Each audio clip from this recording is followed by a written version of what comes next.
Welcome to DPC Pediatrician. We're Dr. Phil Boucher and Dr. Marina Capella, two DPC pediatricians who are on a mission to share our love of direct primary care with you. Welcome everyone to another episode of DPC Pediatricians. Today we're going to talk about the question of, can I teach in pediatric DPC? A lot of us have come from other practice settings, including academic settings, where maybe we were involved with medical students or with residents, and we enjoyed that process of teaching the next generation of physicians. And that's definitely one thing that I thought about, because I really like teaching. And I thought, how can I incorporate it? Is it even going to be a possibility, since I don't have affiliations with big private practices or with an academic medical center? And Phil, I believe you also like teaching. So was that something that was on your mind when you started? Definitely. I mean, I think most of us, if we had good teachers, want to teach, and we want to help to teach the next generation of medical students and residents and all of those sorts of learners that we don't want to just not have access to them anymore, and not to get to share about DPC, because that might not be something that they consider. And so, yes, that was definitely a consideration of mine when making the leap over to direct primary care. What did you do? How did it work out for you, or what you found that's been successful at being able to teach? Yeah, well, I'll say first, I did not have a clear answer. I had no certainty that it would work out when I first started, but I thought, you know what, maybe a door will open and I'm just going to, opportunities. So what I ended up doing is I was doing volunteer work at my local medical school. I started out doing interviews for their admissions committee, and then I ended up getting a position on their main admissions committee. And in order to do that, I had to get adjunct faculty status. And so that gave me access, I guess, to the university in general and the medical school and connections. And then I was able to sign up to be a preceptor for third-year medical students. And so now I have third-year medical students that rotate through my clinic for their pediatrics rotation. I had also done some volunteer work at a local free clinic, and I needed that status in order to be able to do that too. So it's unpaid work, unfortunately, but it's very rewarding. I love teaching the next generation of physicians, and I love also spreading the word about direct primary care as well. I would say that all the students that have rotated through my clinic have some curiosity about the business of medicine and about DPC, and it's a delight to be able to share not just the pediatrics knowledge, but also the DPC knowledge.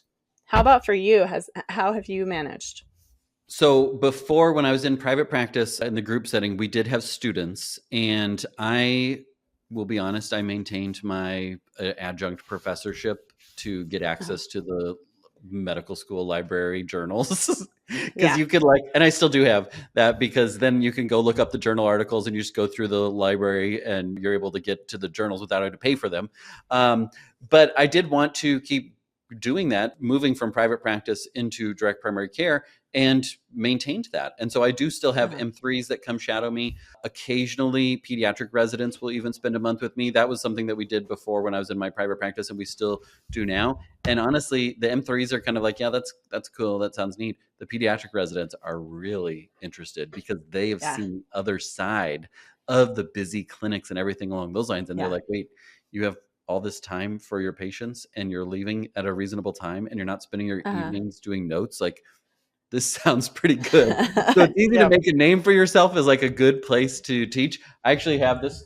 I got an award that I have right over here, that it came like during the pandemic. And so like they shipped it to me because we couldn't have like in-person things. But I did win a volunteer faculty clerkship teaching award for the pediatrics department in 2020, which was really cool and inspiring to me. And I don't keep a lot of like crap in my office, but I do have that here as a reminder that like it makes a difference.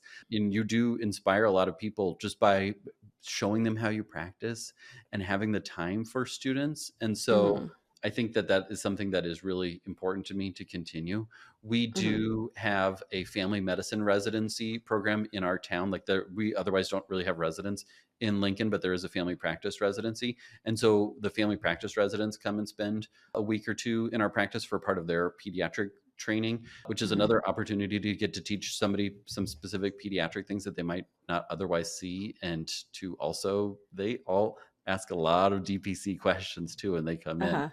And then like just the other week, there was one and he was like, how do you think DPC would work in the community that I'm already signed up and moving to? Because they're like, whoa, this is kind of cool. This is much better. Like I have time to like do life and everything like that.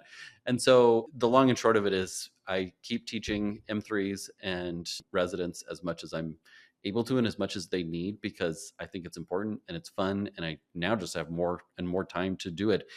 I think one of the things about DPC that probably the med students and schools don't even realize is like, you have so much more time to let them go in and take a history and then present to you. And it's not like, okay, really quickly, tell me what's going on. Okay, just tag along, med student, and watch me, take a history and examine them. Like you have the time to let the students do a lot more, and your patients have more time too, because they're not waiting for 30, 45 minutes to get seen. Like you can just send the med student in right when they show up and they're happy to talk to somebody and they have all that time. So I think time allows for so much more opportunity to teach and to have a good experience as the teacher and as the learner.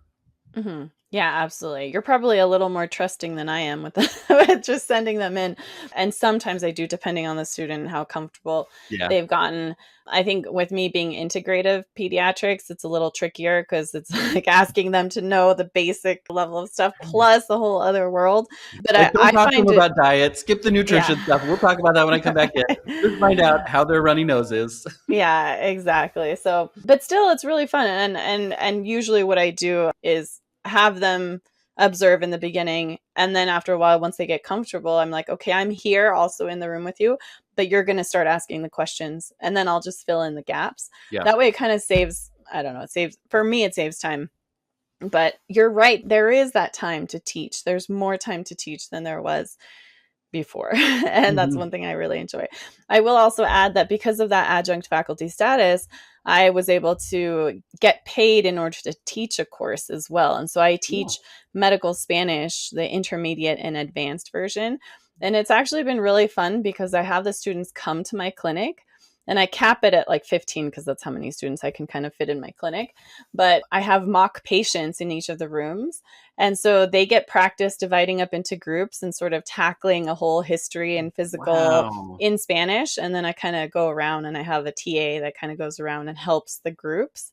And then we kind of regroup. But it's really cool because it's not just like dry classroom learning about medical Spanish. It's like, okay, you're going to have these like either real or mock patients that you're going to talk to in Spanish, and you're just going to get comfortable being uncomfortable in a different language. And it's really fun. They really enjoyed it. I did it for the first time this last year, and I'll be doing it every spring. And so that's something that I couldn't have done in this unique way in my past fee-for-service life as well. Right. There would be no way to get like the clinic time and to get the people and to get all the sign off. Like, oh, this is, no, we can't do this. Like, you can just be like, let's do it and we'll figure it out. I think that's one of the best parts about DPC is there's lots of things where somebody asks you and you're like, yeah, we can figure it out. Like, we can figure out how to do that. Exactly. Amazing. Exactly. That's so cool. I'm glad that you shared that. I didn't know that.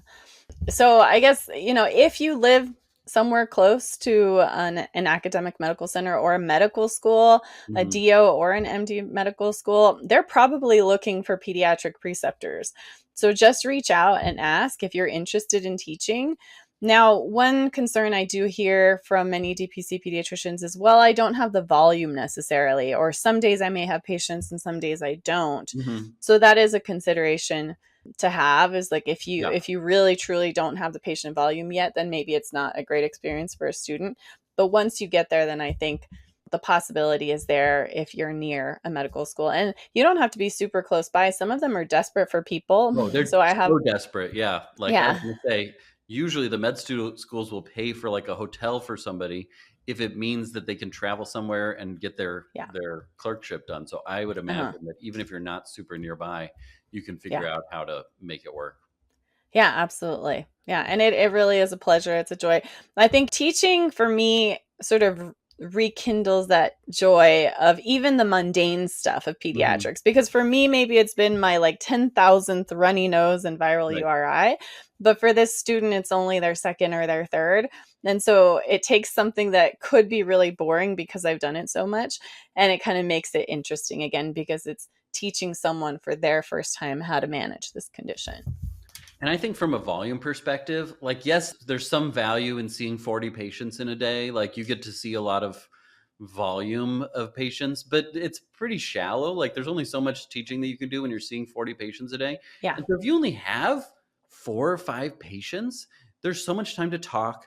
You can let the med student catch up on life, be like, hey, I'm sure that you don't have a lot of time for life at this moment. So consider this like a little bit of a break from the fire hose that you are usually experiencing. They'll have a much better experience and probably thoughts about pediatrics just based on the life management that they're able to do while they're on a less high intensity rotation. And then you can really go deep. And even if it's the runny nose, like, well, what should we do for RSV? Do we need to test people for RSV?